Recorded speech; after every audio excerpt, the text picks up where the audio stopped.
दिन पर्यंत केंद्र सरकार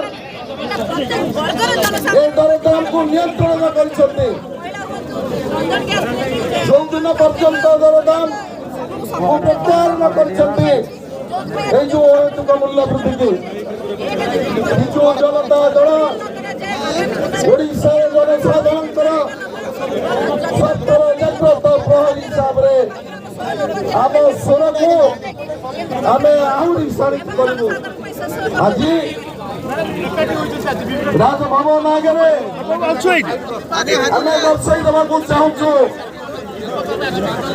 आनुष्ठानिक भाव विजु जनता दल पक्ष दाबी पत्र प्रदान कर महामहिम राज्यपाल को